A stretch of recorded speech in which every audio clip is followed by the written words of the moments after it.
All right. Well, in that case, welcome everyone to this month's Sinoist Book Club. For November, we're reading Songs from the Forest by Zhang Wei.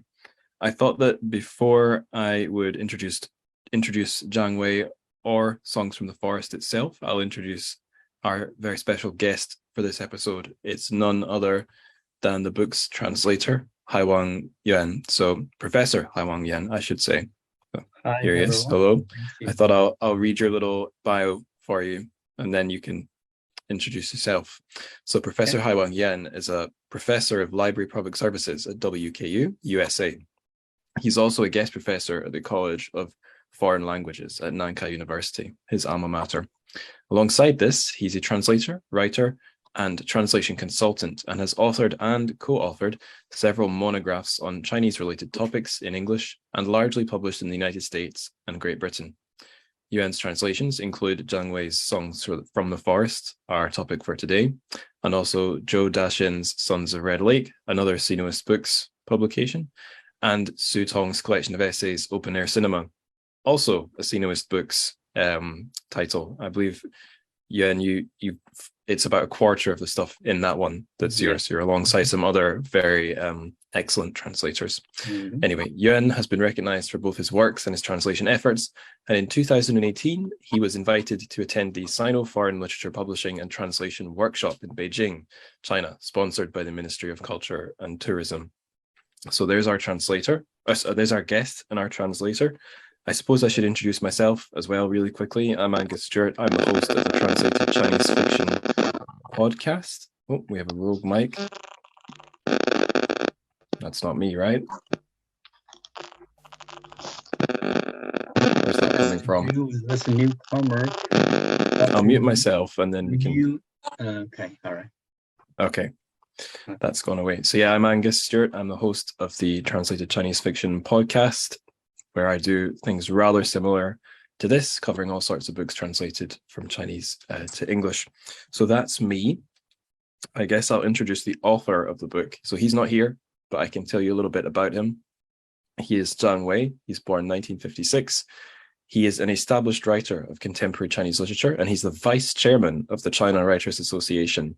He won his first literary award in 1982, and he's since won many more, including the Mao Dun Literature Award for the 10-volume On the Plateau. And the Mao Dun is one of the two really big literary awards in China. I believe it's the #1 award for fiction.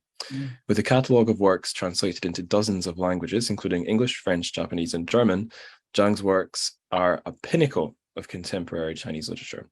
His works include elements of idealism and ecological mysticism. We'll see that in this book, Songs from the Forest, earning both great debate and great respect in the Chinese literary scene. He's written both fiction novels, such as our text for today, Songs from the Forest, and also On the Plateau and The Ancient Ship, as well as works on literary theory, including The Spiritual Direction of Modern Literature. And with an impressive register of works, Zhang has no shortage of influence on the current literary tide. Okay, just one more intro to go, bear with me. It's the novel itself, Songs from the Forest. That's our book for today. So it's an eco-fable set in a fantasized version of the Shandong Peninsula, where the author Zhang Wei is from. So in ancient Jiwo, with its many part... Oh, we got another auditory invasion. I'll keep going. With its many part animal inhabitants, a harmonious balance with nature has remained throughout the ages and has provided a sanctuary for all. However, expanding industrialization threatens the peace of the forest, including the future of hedgehog spirit Mei Di and her lover Liao Mai. The ruthless Tang Laotuo and his industrialist son Tang Tong jeopardized the established tranquillity of Jiwo, the expansion of their industrialist empire. As this reckoning looms, will the lovers' relationship resist the strain, and will the previously well-established balance in Jiwo unravel? So here to talk about that book with me, like I said, it's Haiwang Yuan, our translator. Haiwang, do you want to introduce yourself any further than I already have, or shall we crack on? Thank you for a kind introduction. That's about it. And I'm just retired, and just to let you know, for a year and a half. So right now is the professor emeritus, and that's it. Other than that, yeah. Still Okay, translating, working on several translations now. Yeah. awesome. So first question I'll ask you is and some more about our author, Zhang Wei. So Okay. I've introduced him a little bit and who he is in the Chinese literary scene. Would you want to add to that at all? A little bit. I think you gave a quite a good introduction to him, and basically, and to me, of course, all authors are thinkers, great thinkers, and some of them think more seriously and more profoundly. So he's one of them. He's one of the authors who really, really think about and everything that happens in China, and not trying to find a solution, but trying to let people know what's going on. Maybe people will draw their conclusions. And according to him, he thought about writing this book 30 years ago. So it's on his mind for 30 years, 3 decades. So, right. so this book is a 3 decade in the making. And so there's a lot of thinking in it. And yeah, that's what I'm trying to add a little bit here. Thank you. Okay, that's interesting. It ties quite nicely to my next question, because this is more or less a fantasy novel set in a sort of a magical world. And one way you can categorize books in the fantasy genre is their relationship with our real world. So you could have a high fantasy, like Lord of the Rings, Tolkien's works, which are in a total other fleshed out world, which maybe has some similarities to our own, but it's not like a magical version of Earth. It's a different world. And then you have a low fantasy where we are probably on Earth and the magic has not completely transformed the world. And there's lots of other little categories and subcategories. So with that in mind, like, what sort of a fantasy is Songs from the Forest? How much of a real China are we in, or how does the real China transform itself in the novel? I think I would think of it in the vein of Swift's Gulliver's Travel. It's kind of or Ban Yan. It's kind of an allegorical fable, and in disguise. Actually, he's telling the real stories just in that form. So it is highly magic. As I said, a lot of Chinese modern contemporary writers are big on magic realism. We'll see a lot. And this is highly, highly magic, a lot of magic. But I would say under the surface of this highly magic, there is the heavy, heavy realism. And a lot of people might not see that at first, but they have to read it and carefully, and maybe read.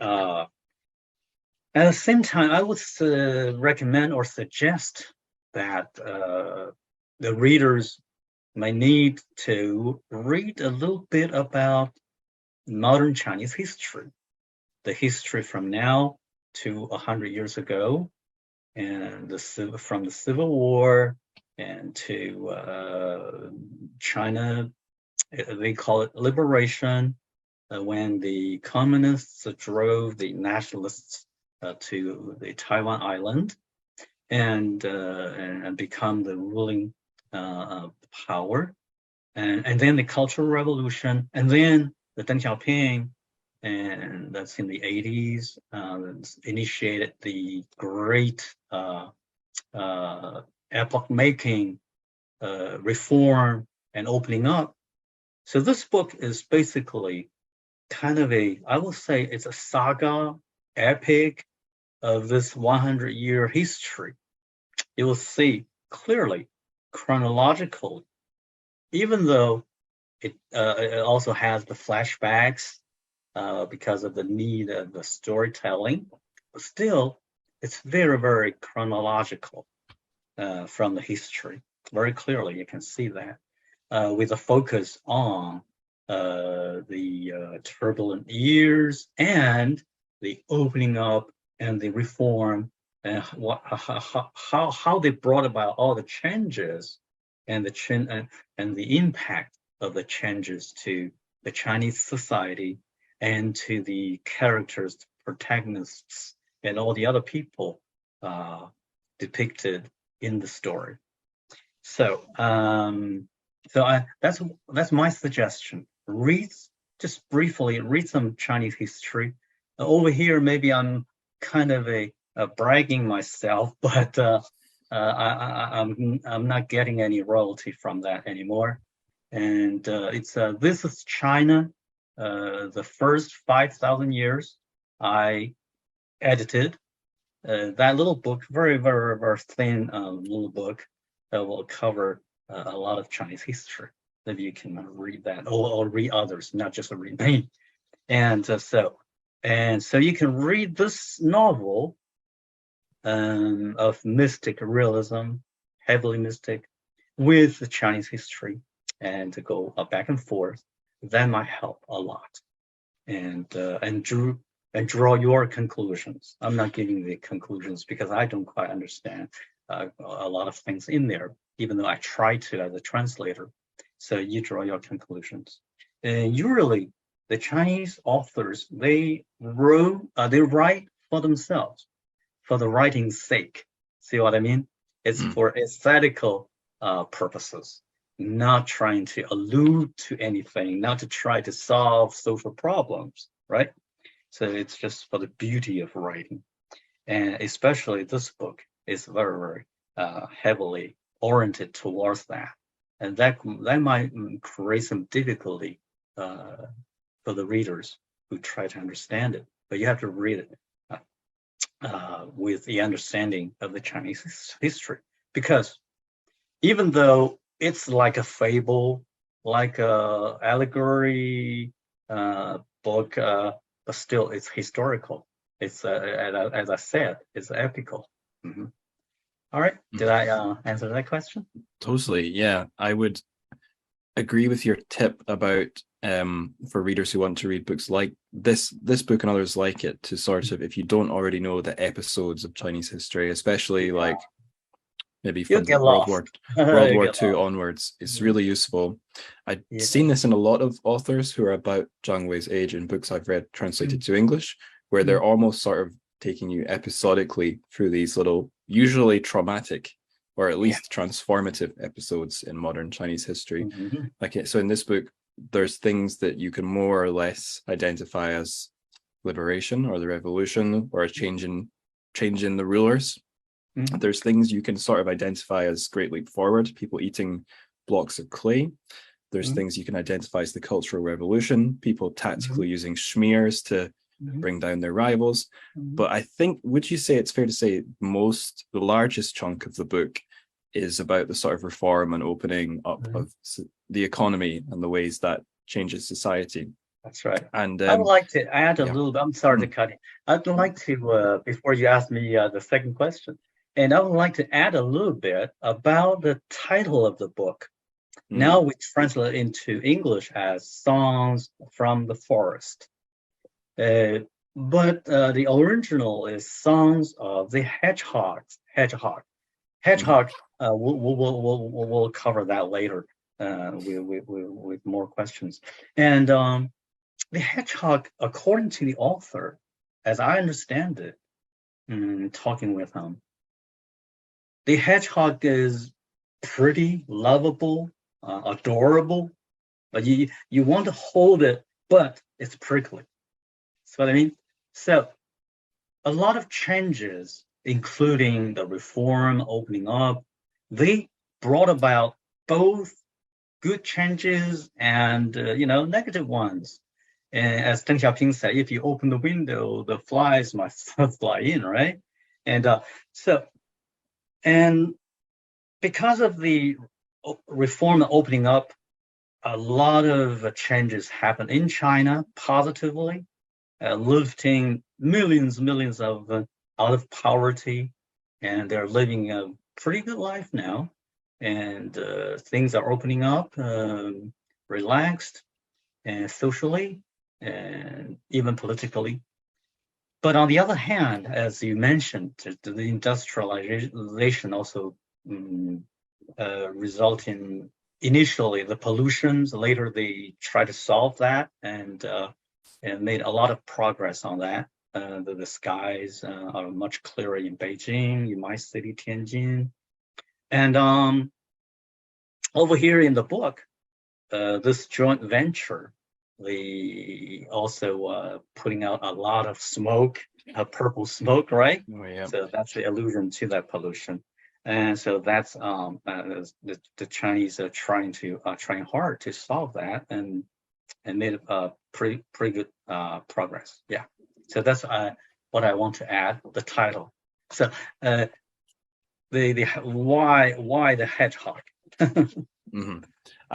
That leads nicely to the question I was going to ask is like, could you give any examples from the story of ways that it's allegorizing events in China? So obviously there's like you said, there's the setup of a factory and that belches out smoke, but do we see other things in the story that reflect changes in Chinese society, be they ecological or be they more social? Okay. Economically, of course, China used to be closed. Everything was state-run. Because of the reform and opening up, they now adopted it's called the socialism with Chinese characters.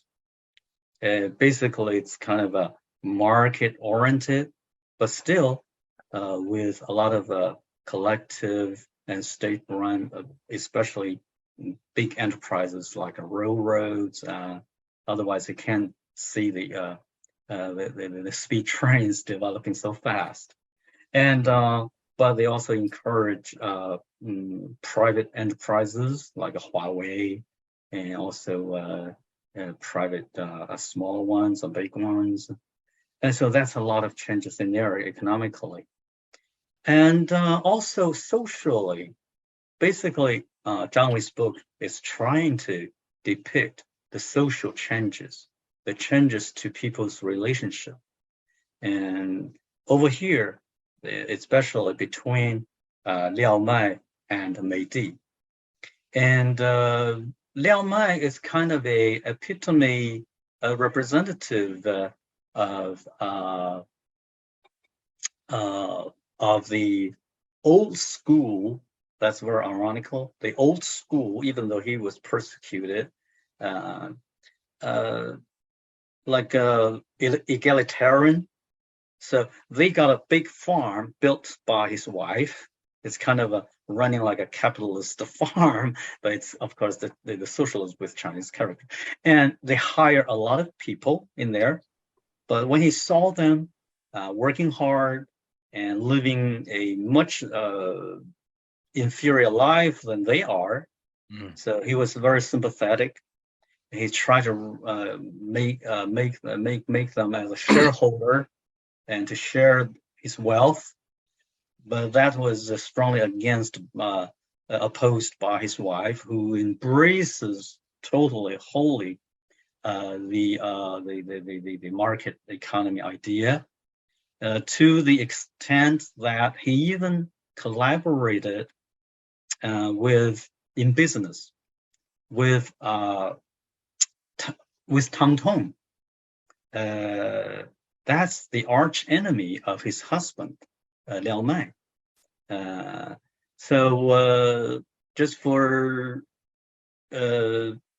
economic for profits, so he collaborated with them, with his companies, and his daughter even goes further, call him father, and cut his hair. They enjoyed a very dubious relationship, no sex in there. It's kind of a father and daughter relationship. And so that made the real father, the biological father, suspicious. And also thinking that calling his enemy father, that's a betrayal. So he cut off the relationship with his daughter, and later with his wife also. So you see, the reform and opening or whatever, the social changes also changes people's outlook, their lifestyles and their thinking, and eventually changes their family life even. And so this family just break up, and because of this. So Right. That it's like leads extreme us. example, of course. Yeah. Yes, it leads us pretty nicely to the next question I was going to ask about the characters. Because so we have Liao Mai and Mei Di. Mei Di is from the forest. She's a hedgehog spirit. So she's sourced from nature. But the irony here is that, like you said, she becomes a character who's very on board with the sort of marketization of everything. She's pretty compliant with the direction society's moving in, but that is the same direction that destroyed her home and is alienating her from herself, from her animal side. Yes. So that's my analysis of the characters, but I was wondering if you could tell us anything more about the cast of the book, because obviously it's the people and indeed the animals that we follow through the novel. That's a very, very good observation, profound observation from you. Yeah, it's ironical. She came from her background. That should make her embracing what her husband embracing, right? Advocating. But on the contrary, her husband, who came from during the Cultural Revolution, it was called the stinking old ninth, the intellectuals, because the Cultural Revolution was anti-intellectual, basically, just like what we see in America here, anti-intellectual. Sorry, and so actually, Liao Mai should have embraced what his wife likes. So this is very ironic. That shows how much change it made to people's thinking, people's worldview. So the other casts, a lot of casts, thanks to Wang Laoshi as in wisdom.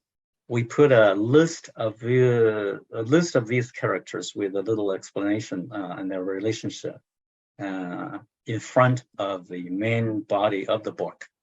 Long list, not the long list, but the short list to help the readers to understand. See right there, a list of these characters.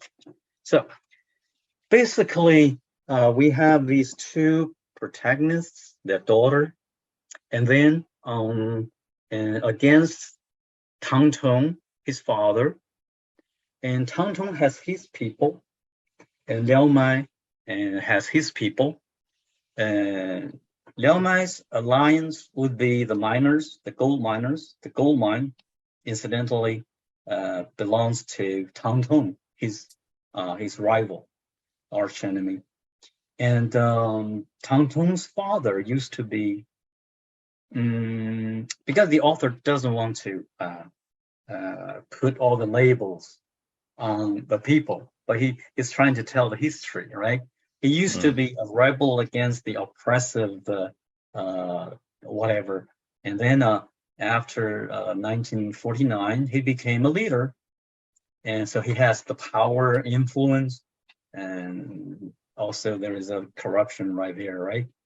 Illusion. So that's why he became so powerful. And his son also became powerful because of that, economically and socially.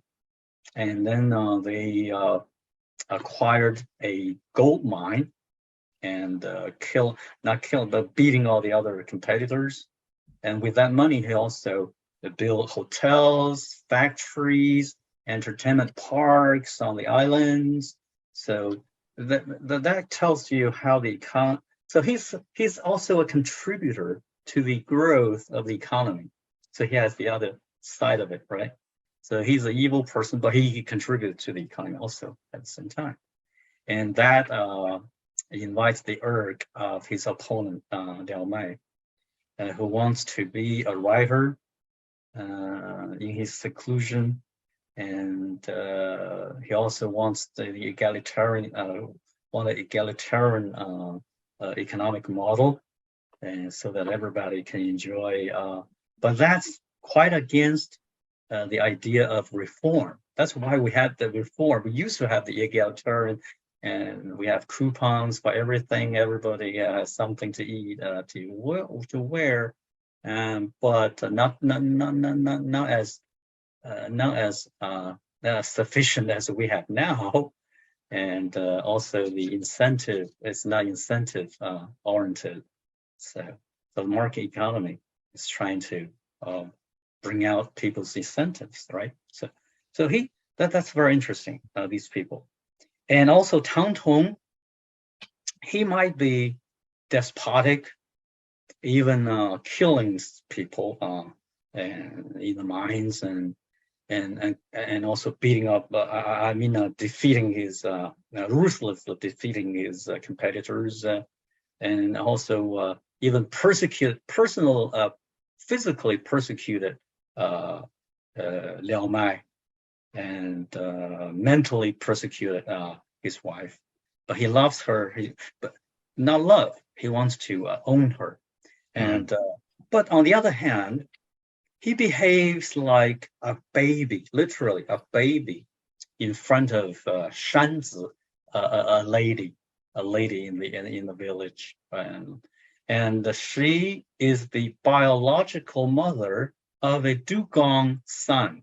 So she had the relationship with the dugong and gave birth to a son who was later also one of the big characters in this book. So in front of her, she will become a baby. She cries, she rely on her physically, perhaps, mentally, of course, and psychologically. And she gave him all the bad ideas also. And so that's his brain. Think tank. He has another think tank over here. And so that's another person. Talking about this dugong son, he had a physical problem. His testicles. He got that's the best word you can use. Yeah, he got a disease in there, but he suffered a lot. He's tried to found his mother, but the mother wouldn't recognize him. That's very painful. But later he just he embraced the new change. That's the entertainment park on the island. She should play with the dolphins, because he as a dugong son, he swims so well, perfectly. So, and then he made he improved his life a lot over there. See, so that shows even the common people with a little talent can have their life improved during the economic boost or change. So that's another one. And there are the advisors, two advisors to Tang Tong, and one of them is a Taoist, priest. And also there are Tang Tong killed some staff, and also his secret was known to some girls he pampered. Usually he's a womanizer, by the way, and then he put them into custody under the care of supervision of this priest. And Liao Mai tried to uncover the secret, went to the island, and so all of these, and also Tang Tong's, as I said, also Tang Tong went to college when China just opened up, and had the examination system back. So he went to college and later became a cadre, one of the members of the echelon Chinese society, but he quit and went back to the farm, of course. So in the college, he had two classmates. One was a kind of a utopian guy, aloof, and disconnect. Not disconnect. He intentionally tried to detach himself from the society, but the girl, who was very down to earth and lured him, or whatever, but he had an affair with her. I even got her pregnant, and that kind of helps to show the two sides of the yin and yang, the good or bad of this protagonist, and not make him too great, right? I'm not sure, but anyway, so there's still many other characters in this, and just give you a few. And so when you read the book, read that list first. Right. Yeah, it's a pretty. I'm sorry. There's also on. a lord. That's very interesting. A lord. Yes. And he tried to cross the ocean to another world, and where they don't have to cut trees and stuff, and then people over there with blue eyes that you can just draw your conclusions. And but he died on the way, maybe, as seemingly dead, lying there, and still he got a lot of maids. Eventually, it got a shipwreck, and then among the survivors was a woman, and then she married someone and gave birth to a daughter. And this daughter, because of her family background, was put in a dungeon because people fabricate a lot of lies around her. So she was persecuted. So that's used to show the cruelty of that decade-long cultural revolution. I think that's the illusion. And so just read the book. There's so many characters. I just give you kind of a string them together as a piece, as I said, sure. Chronological.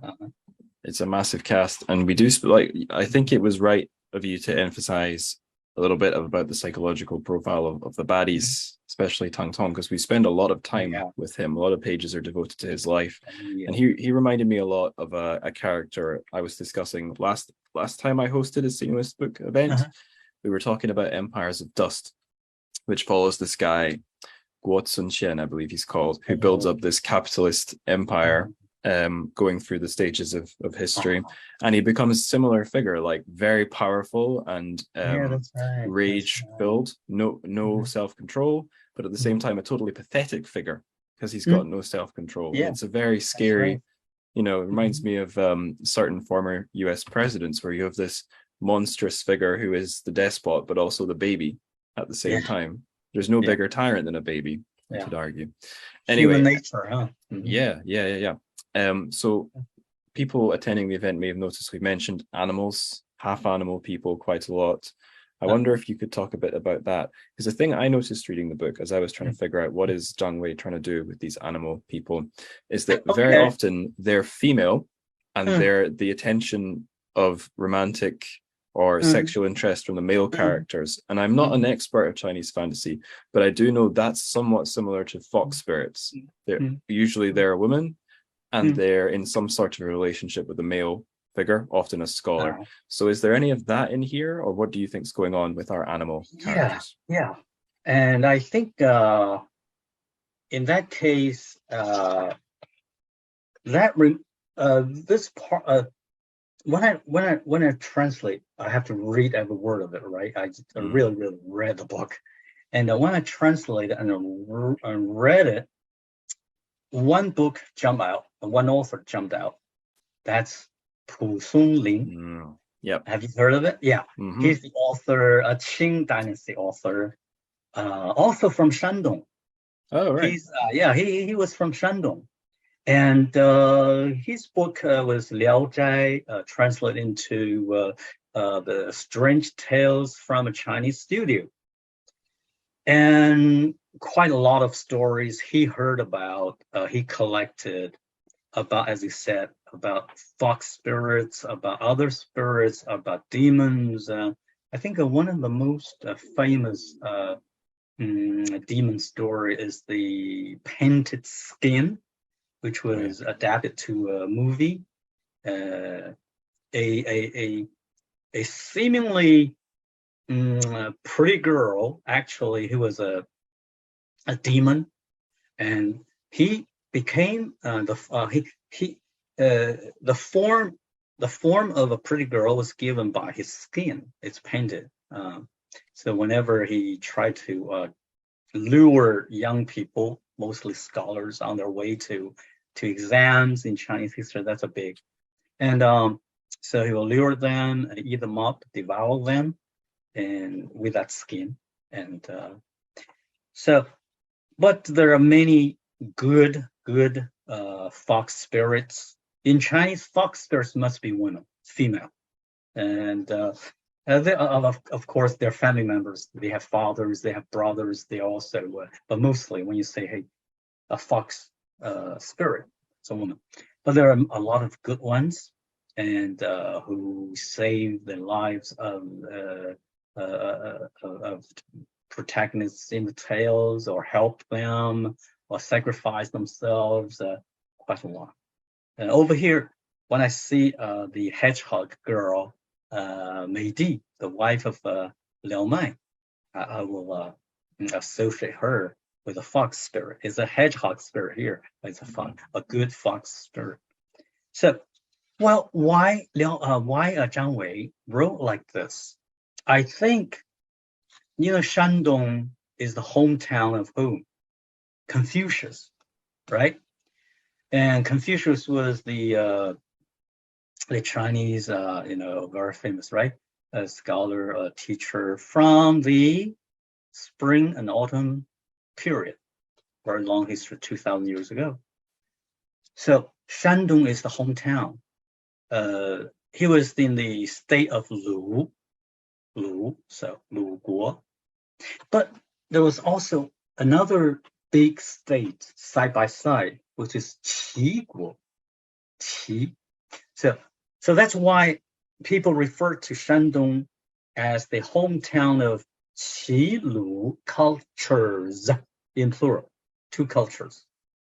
So, but since Confucius was so famous, everybody knows about him, so influential, looks like the Lu Wenhua, whenever people talk about Shandong, they just mention the Lu Wenhua, Lu culture. So the Lu culture, the Confucian culture overshadows, in Chinese history, has overshadowed the Qi culture, which was kind of found its way in Liao Zhai, the strange tales from a Chinese studio written by this. So I think Zhang Wei, even he said so, he tries to shed light or bring people to alert people, to bring people's attention to this overshadowed part of the culture in Shandong, the Qi culture, which is the kind of a mystic. That's why all the as you said, they half animal, half people. So I think that's the effort he's trying to make, to try to advocate the Qi culture, like the undercurrent, in the tradition of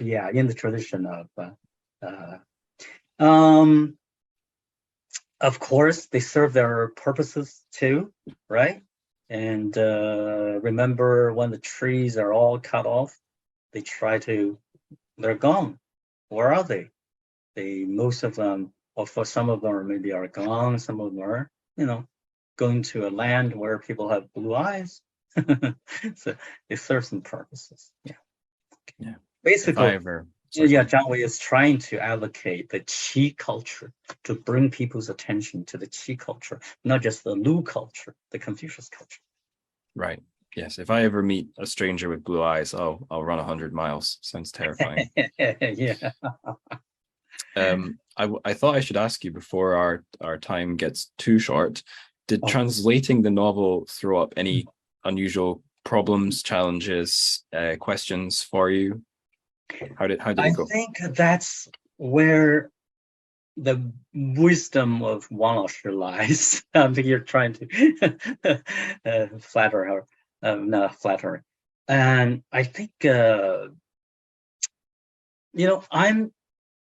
I was born in 1955, in April 1955, and the author is in July 1956.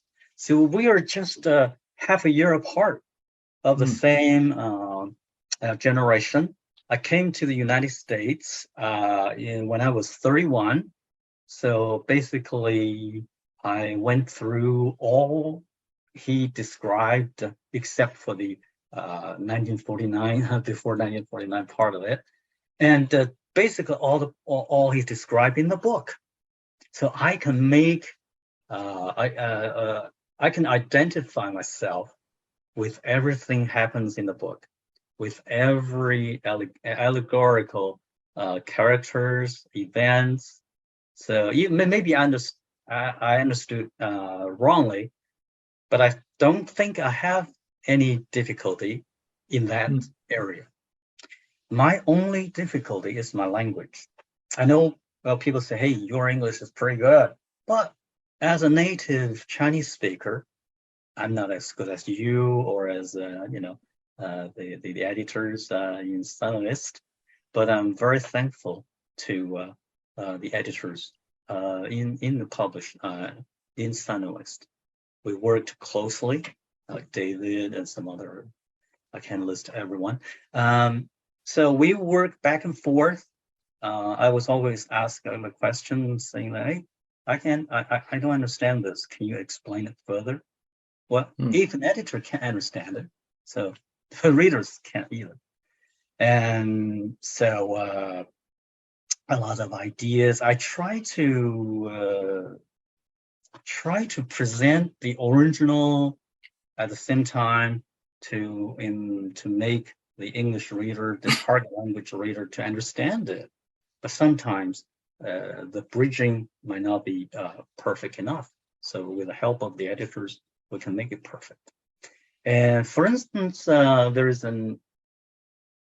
when I was with Zhang Wei in Shanghai in 2019, just a couple of months before the pandemic broke out. He asked me a favor. He said, can you keep 通嘴子 literally pass through the mouth in the book, because he likes it. It's a dialect. It's an interpreter. It means interpreter.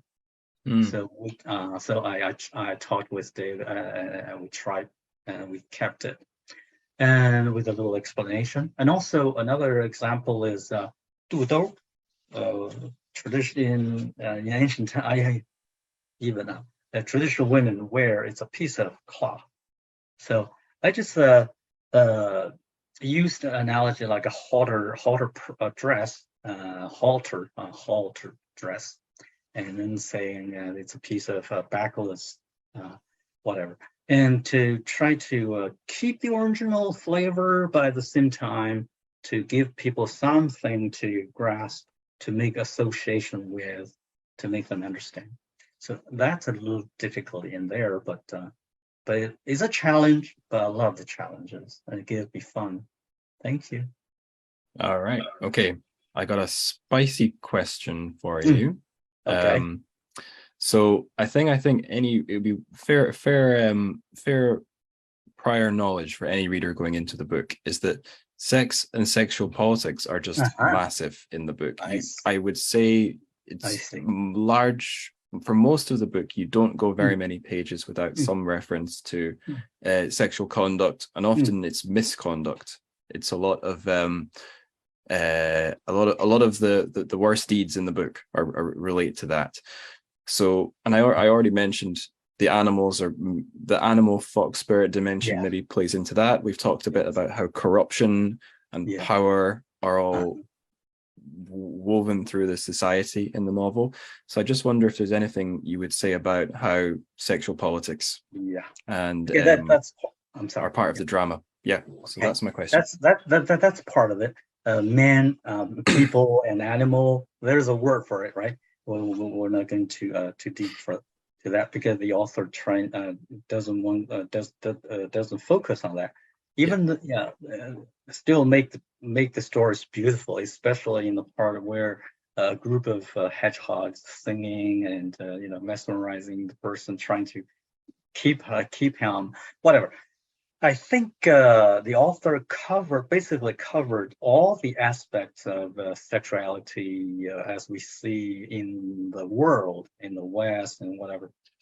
For instance, domestic violence and the protagonists. At the very beginning, you see Liao Mai beating up the very submissive wife, Meiti.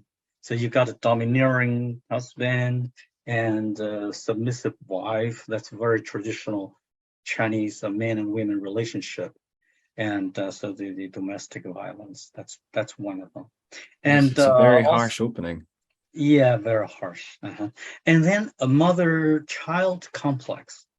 Of course, today, because China used to be agrarian, right? So men has to farm and men has to stay at home, so they don't have much social status, right? But now women can work behind the computer in offices, and a lot of young women even choose not to marry. So they have very high social status, and so that is changing, and today, and also a mother-child complex, and I won't say that that's Tang Tong and the woman, right? And so, and also the extramarital sex between Liao Mai and his old classmate. Even they had an illicit child. And also the homosexuality we mentioned, his professor who tried to molest him and scare him so much he ran out of the hotel and to the street to save his butt. And also the relationship between one of Tang Tong's staff member and his advisor, and the advisor abused him all the time. Eventually, he revolted and told Tang Tong about it, and Tang Tong punished the advisor. So I think it covered almost all the aspects of sexuality as we've seen it in the world. Right, and to me, it seemed very bound up with power. And who's free to do what and who's not, who's frustrated. That's right. Because in his whole life, Liao Mai is a very frustrated character. I went into the book thinking this is going to be a revenge story where he comes out on top, but instead he gets almost no small victories, and I feel like you see that play out in his sex life as well. That's right. Eventually he lost the one he abused so much, relied so much, loved so much, and abused so much. Yeah, I think we're about at the 50-minute mark, just a couple of minutes short, but not really enough for another substantial question. And this is usually where we open the floor to questions for our guest. So I think Daniel's our guy to handle that. Daniel, are we good to open the floor now for some questions?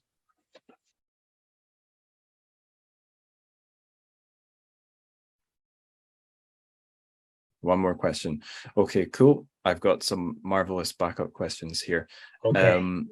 Okay. So you mentioned a little bit about how we don't necessarily have any heroes to cling on to, and yet it's a very it's a very epic book in some ways. It's got a very big scope. So, like, what do you think there's any heroism, or are there no heroes in the text?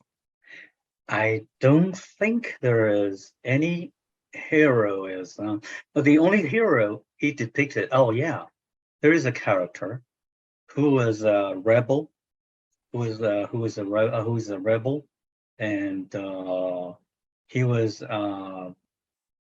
I think he tried to expose Tang Tong, and then he was rounded up, and then Liao Mai saved him in his attic, and so became an ally. So that is a heroic figure. Later, he's rebelling with the people who storm into the factory were crushed, and by the flashing light, the cars flashing the red and green lights, and so I think the only hero. I think the hero is him as a leader, and all the people at large. They are the heroes. So even though very vaguely depicted, so yeah, you do have a hero in there. Okay, just one little beam of light. Mhm. Daniel, are we good to go to the open floor now? Yeah, I can see it. So Marie Smith has asked you, Haiwang, what Okay. forms does power take in the novel, and how do people use it? And then I see after that we've got one from Lucy C. So after this Power, answer, okay. we'll go to her question.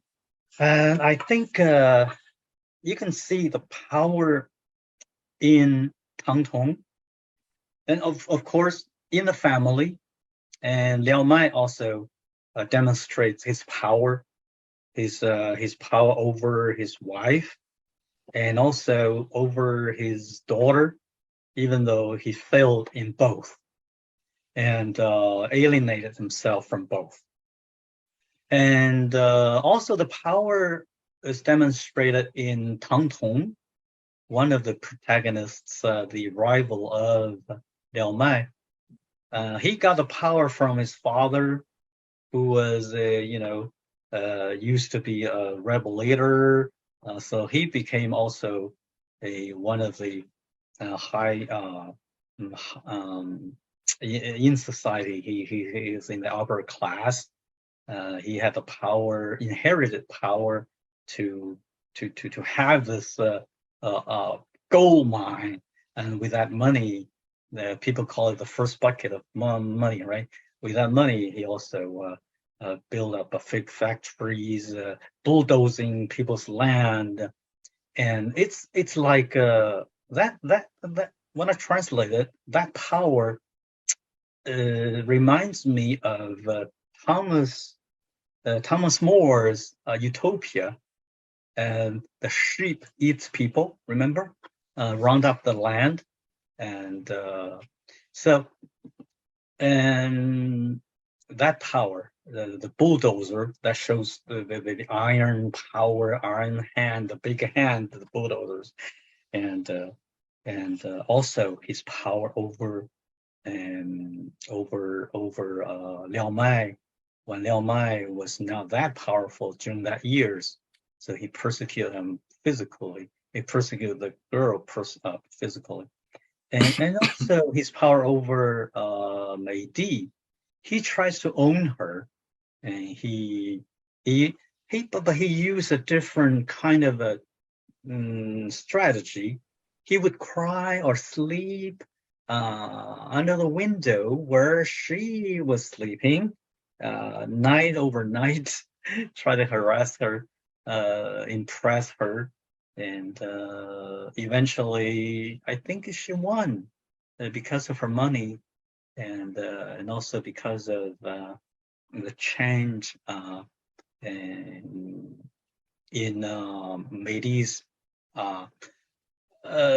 Meidi embraced the economic relationship, and then made their personal relationship kind of a dubious, and then also to the irk of her husband, and also the power over their daughter, and she wants to own her daughter too, make her call him father, and that alienated her from her biological father, Liao Mai.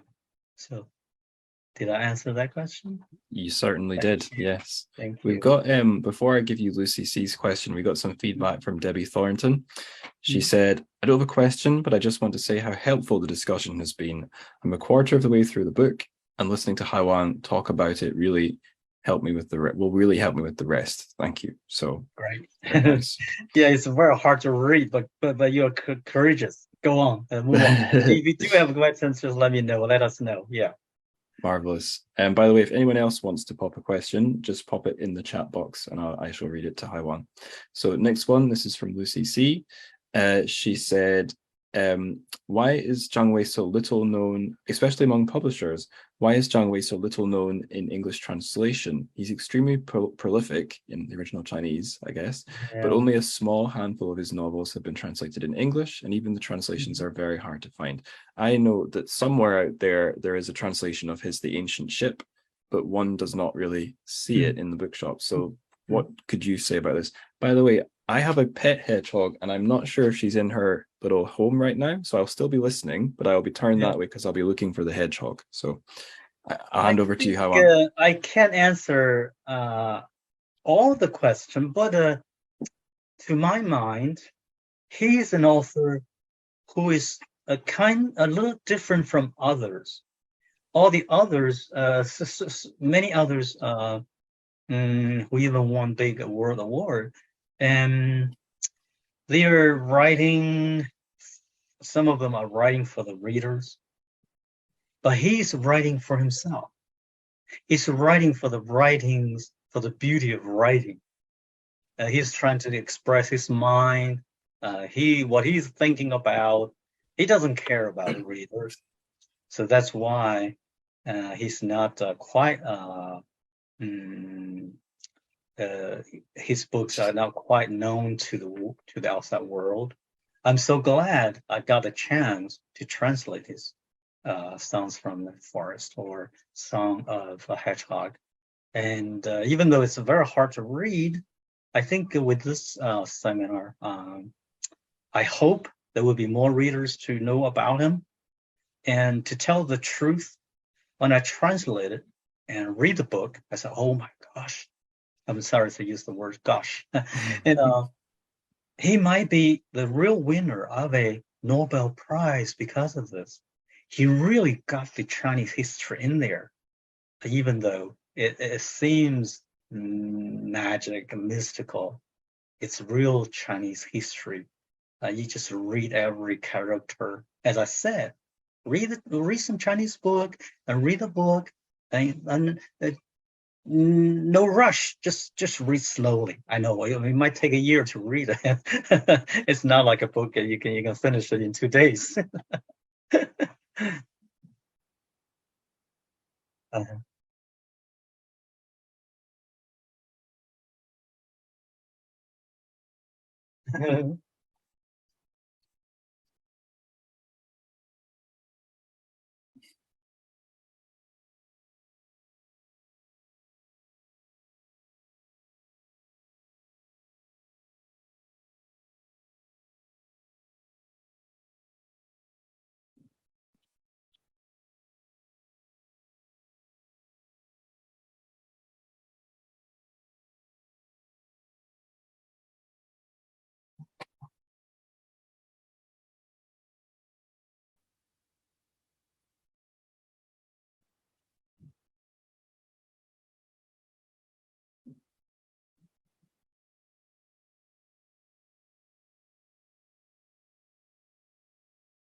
I love that. I hope I can translate more of his books.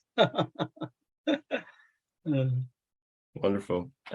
I did find the hedgehog. She was hiding under her wheel. Here she is. Oh So my God. this is Millie. Adorable. You could call her Mealy. She's 100% hedgehog, no human DNA. But I just thought it would be nice if we brought her out for this one. Yeah, you have to hold it that way, not this way. Yeah, or whichever way. This is not trying to trick you, yeah? No, she has no capitalist or socialist allegiances. She's just an animal, thankfully. That's great. Yep, glad she was able to attend. Shall we wrap it up? Yep.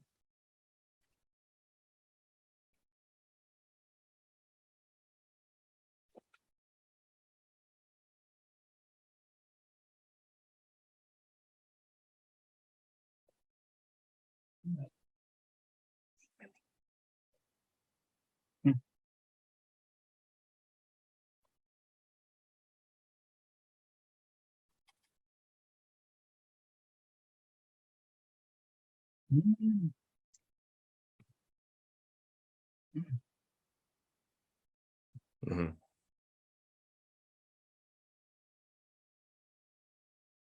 And I can say I'm halfway through that book as of today, and it's a really cracking read, and it's weirdly similar to this one in some ways, because we're dealing with reform and opening and accumulation of wealth and power. But on the other hand, in the other sense, in terms of style, it's hard to think of a more opposite book. So interesting comparisons, I think, will be made. Thank you. I also thank you, Sinoist, Daniel, Wallace, and also Olga, and thank everybody for giving me this chance. And thank the audience for all your time and for your support. Thank you.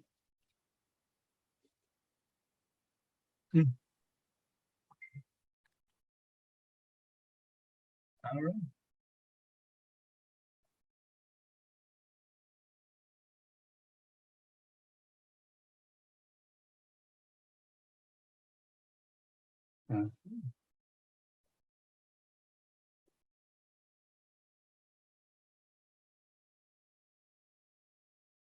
All right, read the book. If you have questions or difficulty reading it, just send the questions to Daniel and to whoever in there, and I will answer them.